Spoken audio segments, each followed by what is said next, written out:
Hello and welcome to Congressman Henry Cuellar's Capitol Report. Your voice from Washington for the 28th District of Texas. Every day, taxpayers interact with the federal government on a regular basis, whether it's through the passport services, student loans through the direct loan program to pay for higher education. Every month, we bring home to you the issues that matter the most. And now, here's your update from the nation's capital.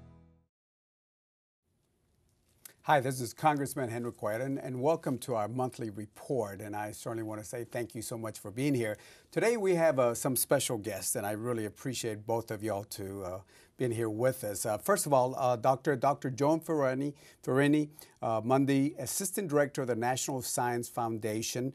And then we also have Jennifer Bernal, who's a public policy analyst at Google. So, Doctor, first, tell us a little bit about yourself, and then, Jennifer, if you can tell us a little bit about yourself, where you work and what you do there. Sure. And thank you, Congressman, for the invitation to chat with you today. I work at the National Science Foundation, which is an independent federal agency started by the Congress in 1950 to advance progress in science and education for the nation. And there I head up the Education and Human Resources Directorate, which is where all of the funding for education programs, K through Gray, inside and outside of school, are addressed. Yeah, and we really appreciate it, because one of the things that has kept the United States as a leader, especially in the STEM area, has been the work that y'all have been doing, and I really appreciate it. People need to realize how important your agency is. Well, our agency is really only as good as the great proposals that come in from the field. And so the way we work is we accept proposals that come into the agency, more than 50,000 a year come in, and a competitive merit review process is used to determine which ones we'll actually fund. And of course, the state of Texas and your district have been very successful, and we're always looking for more interesting projects to come in and to be evaluated through our processes. Well, thank you so much. Now let's meet Jennifer Bernal. Tell us a little bit about what you do and what your job really entails there at Google. Absolutely. First of all, thank you so much for the invitation. It's a pleasure to be here, Congressman. I work at the Google office here in Washington, D.C. We have an office here. We actually have offices all over the country, and I work specifically on our public policy team. So I think a lot of people know that Google has a lot of different products. We have a search engine, we have Gmail, we have things like Maps, but we also are working on things like driverless cars and Google Glass. So that ends up implicating a lot of different areas of policy. So on our team here in DC, our job is to explain how those products and services work to the government, serve as a resource, and also just work to make sure that the internet remains a free and open platform for communication and learning. So in my specific role, I get to work very closely with congressional offices here on the Hill, hopefully serve as a resource to them, and it means that I get to work across all of our different products and all of our different issues, and I love it. Yeah, and certainly your company has been one of the ones that has been outstanding in the, not only the country, but really across the world, and it has really transformed the way we look at the world now. Yeah, I used to say that because of the work that your company or the companies do, the old classrooms of the past used to have 4 walls, and all that information used to be within those 4 walls. Now, when you can just Google it, you can just really, it goes beyond those 4 walls, and it's across really across the world. So it really has transformed, at least from the days I was in school anyway. We are incredibly excited to be here just to share just all of the ways that technology has completely revolutionized the way people are learning around the world. Well, good. Well, we look forward to it. Well, let me, as you know, the audience that we have goes from, my congressional district, and this covers outside the congressional district also because of the TV, but it goes from Northeast San Antonio, in the northern part, all the way to Laredo, and then from Laredo we're going all the way down to the Mission McAllen area. So it covers several large population areas, and in between, of course, it covers what we call the Eagle Ford. The oil and gas industry has just transformed that area between Laredo and San Antonio. So it's a very exciting congressional district, and again, thank you for both of y'all for being here. So, Doctor, if you don't mind if I call you by your first name, Doctor? Of course. I mean, Joan. No, just kidding. Let's start from the basics. If you were sitting somewhere in San Antonio, Laredo, or in Floresville, Texas, first of all, tell us what exactly is the National Science Foundation, and what's the National Science Foundation priorities? Okay. So the National Science Foundation independent government agency that makes grants through a competitive review process using taxpayer dollars to meritorious awards that are proposed to us by people all across the country. And we've been in business since 1950. We have a very strong and effective education operation at the National Science Foundation. But our main agenda is to promote the progress of science, to advance the national health, prosperity, and welfare. And so we are all about looking for the cutting-edge ideas in science, in engineering, in education, and having those come into us through our review process, funding them so that great science and education can happen. For folks who are interested in education particularly, and it's great to be able to chat with a Google person as well, because of course this idea of what does learning look like in the science, technology, and engineering and mathematics, the STEM areas, for the next several decades, that's of key interest to us. So for folks out there who are working with schools, with universities, with community colleges, with museums, with informal learning centers like science centers or botanical gardens or any other number of kinds of institutions, we're looking for the very best ideas. What could you propose to us that would transform education, transform learning, and reach all students? We're very interested in making sure that all of the talent in this country gets an opportunity to learn science and mathematics and technology well. So we're looking for good ideas. Yeah. So, and I think you answered the question. I was going to ask you this question. So, where do those ideas come from? Let's say you're sitting down and you're watching this show. Right. Where, who would generally be a person that would submit that idea? I would assume a lot of them are higher education. That's of course, right. A lot of them, we actually, our grants are made to institutions, not to individuals. And so universities, colleges, two-year colleges, community colleges, and as I say, museums and out-of-school settings. K through 12 schools that have interesting ideas very often will partner with a community college or with an industry. We have a number of programs, and it's through these programs that we actually solicit ideas and proposals. And so I'll just mention one. We have a program called Advanced Technological Education, which is aimed at preparing the technical workforce of tomorrow. So that program makes awards to two-year colleges that are prepared to train technicians in a variety of high-tech areas, from advanced manufacturing to a number of IT areas. And so if somebody is working in that area, a person in industry, a person in a community college, even a high school teacher who has interest in seeing their students move on into these technical fields, the idea would be to take a look at what our solicitation says, perhaps call us up and find out more about what we do, and then begin to build a team to put together a proposal with the ideas that would then come in to be reviewed. Yeah, and that's good to know, because I mean, in the part that it's not only the higher ed or the four-year colleges, but it can be a two-year college, a community college, and especially high schools. You know, in the high schools we got a lot of great educators, and you know those good practical ideas are something that you're looking for. Well, we're really sure that to create great pathways into STEM careers and into emerging fields and areas, we've got to start very early, even pre-kindergarten. We see proposals to do work in early learning, to do work with English language learners, all in the aim of helping people have good opportunities to learn STEM in exciting ways, starting from the very beginning. And so we do have a very strong investment portfolio in K through 12 education. Thank you so much. Thank you, Doctor. Jennifer, tell us a little bit about, and everybody's familiar with Google, of course, but tell us a little bit what you do and what are your priorities besides working with congressional offices. What can you tell somebody who's sitting in let's say in Poteet, Texas, or in Zapata, a little bit about what y'all can do and work on? Absolutely. So I always like to start by highlighting Google's mission, which a lot of people just aren't aware of. And our general mission for the company is to organize the world's information and make it universally accessible and useful. So it's all about increasing access to information, but also it actually making a difference in people's lives. And we think that education is a crucial piece of that mission, actually. And the reason why is because, as you mentioned earlier, we've seen the way that technology has transformed already and has the potential to further transform the way that people are learning all over the world, make it a lot easier for people to access educational resources. And we also have a very strong interest in making sure that we're empowering whoever's going to create the next Google, either by developing the next great search engine, but more likely developing some sort of technology that we have no idea what it's even going to look like right now. And we focus on doing this through a series of programs. We actually have programs that are very expansive. And the best way to learn about them is actually to go to our website at google.com/edu. But essentially, they all focus around three main goals. And the first one is to make it inspiring and engaging for students to learn STEM, so to learn science, technology, engineering, mathematics, and computer science, as you were saying.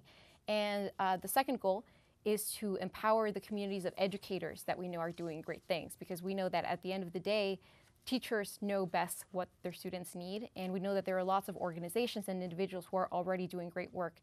So we want them to have access to technology and capacity that they can use to help further their message.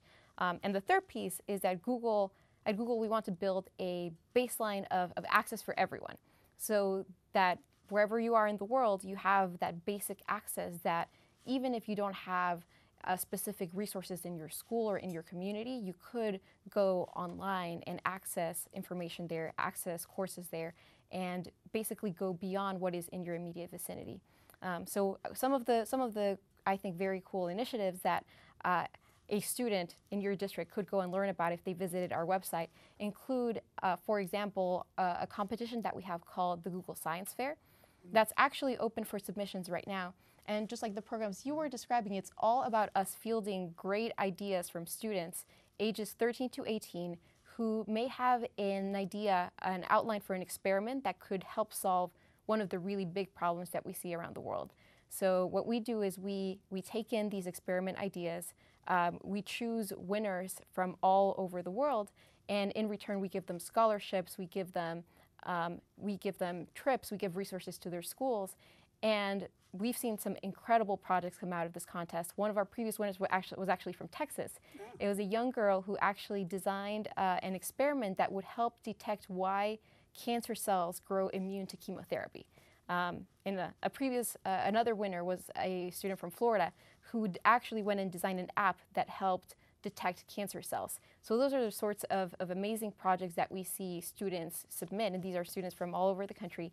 But I just wanted to highlight that we have a deadline that's coming up in case anyone wants to submit their ideas. And that web page again, so they can look at it? Google.com/edu and googlesciencefair.com. So on May 13th, we actually have a deadline coming up, and I for one am very excited to see what ideas people are going to be submitting this year. Excellent, excellent. Now, both of y'all mentioned STEM, and I have an annual STEM event in Laredo. We do that. We're going to be doing this in other parts of the district. So we always talk about the importance of STEM, and when they hear from a congressman, it might be one thing, but when they hear it from the folks that actually deal with STEM day after day, I'm going to ask both of you, Doctor and Jennifer, if you can just tell us, why is STEM so important? I mean, why is science, technology, and engineering, mathematics so important? If you're let's say somebody in middle school or even in high school, why is that important? Sure. Well, I'm going to start with a little bit of an anecdote that connects the NSF and Google, which is that NSF funded many, many years ago as graduate students the two folks who had the original ideas for Google. And they were... Let me interrupt you on this. This is something very, very important. A lot of the research that we have now in the United States, or things that we now take for granted, actually, because there's a big thing about, government shouldn't get involved, let the private sector. And with all due respect, that partnership between the government and the private sector has just done miracles here in the United States. So I'm glad you mentioned that, because just the other day, I hear this a lot, government should get out of the way and let the private sector. And of course, we get a lot of the ideas, from the private sector, but a lot of the basic stuff that we take for granted has come in on that. So I'm glad you mentioned that. So continue with that story. That's a great story. It's basic research. At the time, probably they couldn't really see that it would turn into Google, and so it's a great, it's a good example in part of why STEM is important.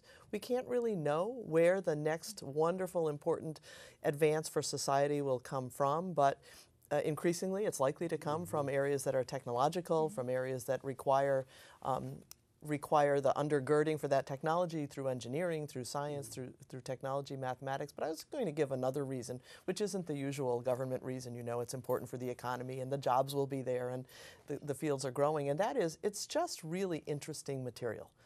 the science, the mathematics. My background is in mathematics. It's just fun and personally rewarding to work in these areas that are sometimes pretty challenging. One piece of advice I would give to students is it's not supposed to necessarily be easy. Sometimes you have to really struggle and work hard in the STEM fields, but the payoff is great because you can learn wonderful, interesting things. The more official reason, of course, is that we do see the jobs of the future increasingly depending upon this very strong kind of background in basic science and mathematics, computer science, technology, engineering, and so we're very eager to make sure that our society is ready and that has produced plenty of people who will bring the innovation and entrepreneurship that we need to see in these fields. Very good. Yeah, you know, we as human beings, we have this basic thirst for knowledge and curiosity, and that's what, you know, puts us aside from other things in the sense that, you know, we have this thirst of trying to discover things. And, you know, our whole civilization has been, the way our civilization has progressed has been on this new knowledge and new things. And I think now we all know this very well, that knowledge, the amount of knowledge it's multiplying a lot faster than it used to, you know, be centuries ago. So thank you for what y'all do. Now, tell us about the exciting things. Why is it important for STEM from your perspective? And I think, you know, your company is a perfect example why STEM is important. I'm going to echo a lot of those points. You just never know the innovations that are going to grow from STEM. As you were mentioning, Larry and Sergey started Google when they were graduate students doing research in a garage. I don't know. The garage part. I didn't want to use that unless you were sure about it. No, they actually started Google in a garage, and I don't know if they would have ever imagined that a little bit over 15 years later, you know, nowadays the same technology that they started to create would provide the backbone for such innovations as cars that drive themselves, right?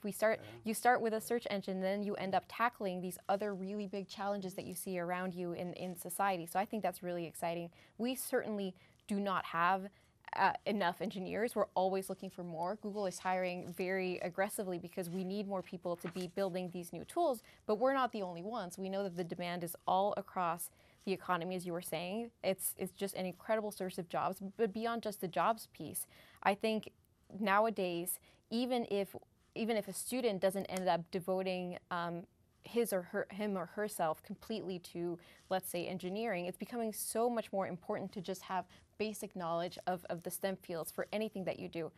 What I like to tell people is that nowadays, knowledge of the STEM fields is going to be an asset, whether you're a straight-up engineer or whether you go and end up working in government for a nonprofit.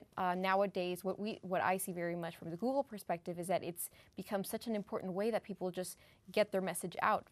Some people are really producing new products, but some people just want to communicate, and whether you're doing one or the other, it becomes really, really valuable to have that knowledge. And there are so many opportunities out there that what we just want to do is we want to help people gain awareness of all the different things that they could be doing, whether they're young students, older students, whether they're slightly older folks who just want to do practicums or programs or just competitions. So it's really all across the board.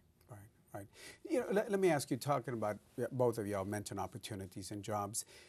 Let me give you a little quick perspective of the state of Texas. The face of the state of Texas is changing very much when we talk about demographics. During the last census, Texas grew by 4.3 million individuals. 65% of them were Hispanics. And then if you add the other minorities, 90% of the whole growth we had in Texas during the last census, out of the 4.3, were minority, mainly Hispanics.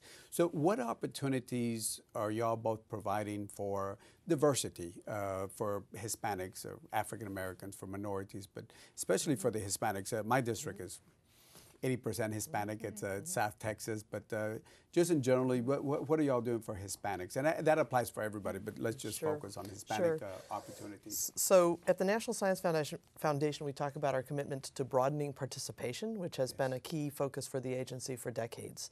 And we began in that area with special programs for historically black colleges and universities and for tribal colleges and universities. And we are very interested right now in Hispanic serving institutions, particularly two-year colleges, where we see large portions of the Hispanic youth who are in college, starting off in two-year colleges.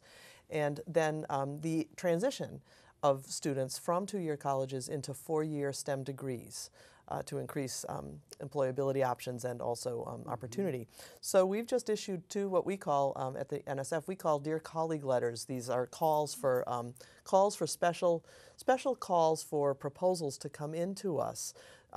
Very much focused on this question of the transition from the 2-year college to the 4-year college, particularly involving Hispanic serving institutions. So we're very interested in what the community will bring forward for good ideas about how to be sure students are well prepared to make that transition. And we're watching it very closely. Thank you so much. I say absolutely. We also have a very, very large interest in expanding our opportunities for diverse communities. And as I mentioned, one can go and see on our website, google.com/edu, most of the opportunities that we offer. Some of them are aimed specifically at Hispanics and other groups that are underrepresented in the technology field. And the reason why is because we're aware that everyone, all sorts of people use Google products. So we have all sorts of users from all over the world, and we want our employee base to likewise represent that user base if we are going to continue delivering great products and services. So just one example of the things that we do is we have an internship program that is called a BOLD internship, and it stands for Building Opportunities in Leadership and Diversity. And it's specifically aimed at underrepresented communities, and the idea is that that's a program that will get them for 11 weeks in an internship at a Google office, but also builds in programming for career development, for building a network of mentorship, and specifically learning more about leadership at a tech company, what it would be like to develop a career after that internship in tech. That's just one example. We also have a category of grants, we call them RISE grants, that we give to organizations. Those don't go directly to the students, but they go to educational organizations that have great programs. And we have a particular interest in finding great organizations that are doing work with Hispanics or other underrepresented groups. So we are always looking for more ideas and of other organizations that are doing great things because we love partnering with them. Right. So if somebody, and I'm glad both of you mentioned these opportunities, one of the things I try to provide as a member of Congress, I came to Georgetown University here for my undergrad, and one of the things at that time, it was hard for me to find a internship. So one of the things I remembered from that was I said, now as a member of Congress, I'm going to provide every opportunity that I can as an opportunity, internship for young students because, don't want to say cliche, but there are a future. So, just in my office right now, I got students in the McAllen area, the Laredo area, in the San Antonio area, in the Washington, especially in the Washington, D.C. office, those opportunities. So again, you mentioned that, but can you all both talk about where they can apply, I guess your website, but I certainly want to open this up for any of the young people watching this show. Sure. Here's an opportunity. And I think it's exciting at both places on that. I would say please visit google.com/edu. That is the best place to... That's the best place. That's the best place. It has lots of different options, and sometimes, it has different options for different age ranges. So I know that our viewers may come from different age ranges. So that's the best place that they can go and actually select, I'm at this level, these are the opportunities for me. Sometimes the best fit is going to be an internship. Sometimes it may be a summer program if they're a little bit younger. Sometimes it may be just a practicum. But we have lots of opportunities, and I would love to see more. We always like to see more applicants, especially from communities like yours. Thank you so much. It's a little bit more complicated at NSF, but if you start with the website www.nsf.gov, you'll be able to go in and look at a list of the projects that are funded in your area. And that's going to be a place to start because many of those projects may well involve summer programs for students or for teachers. And I wanted to say just a little bit about what we do for teachers because that's also relevant, I hope, to some of the listeners today. We have a program called the Robert Noyce Teacher Scholarship Program, which actually has awards at Texas State University San Marcos and at Texas A&M International University right now. But the idea with this is to work on the challenge of K through 12 education and bringing in a very broad participation, to work on it through teacher education. And so the idea is that these programs provide fellowships for teachers or prospective teachers or for undergraduate students who are interested in perhaps being STEM teachers. And so it's worth taking a look at what we have funded under Noyce if you're possibly interested in being a teacher, because we really need great teachers in the STEM fields to reach all students.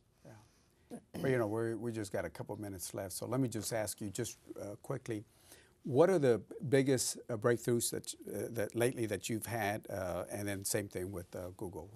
Just so the general public can. Sure, I'll just pick just pick a couple. The most interesting basic science finding that we've seen in many years, and that is the news that we've through data gathered at a telescope funded by the National Science Foundation and through instruments at the South Pole, a group called BICEP2 has uncovered important information really about explaining the Big Bang Theory.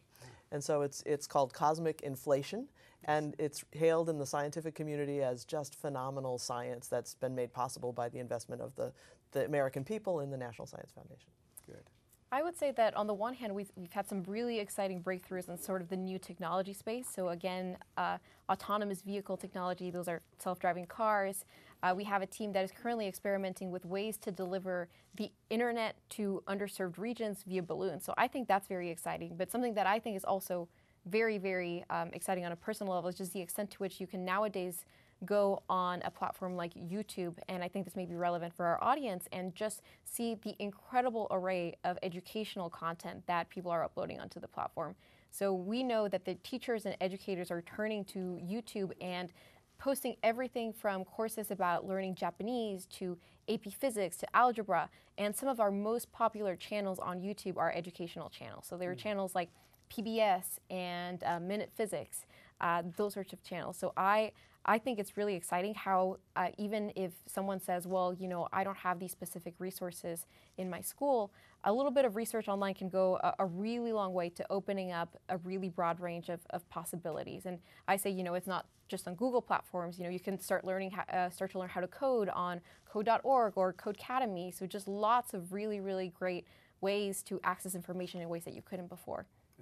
I have to give you, because we're out of time, but I have to tell you, the other day I was working on homework with my little daughter who's in college, and so she had to do some research. So there from the kitchen table, she was working on it. In the old days, when I was there, I had to go all the way to the library, look at the catalog, and then go find the articles. Now it's amazing what y'all can do through Google, and it's just amazing. But we're basically out of time. I certainly want to say thank you to both of you.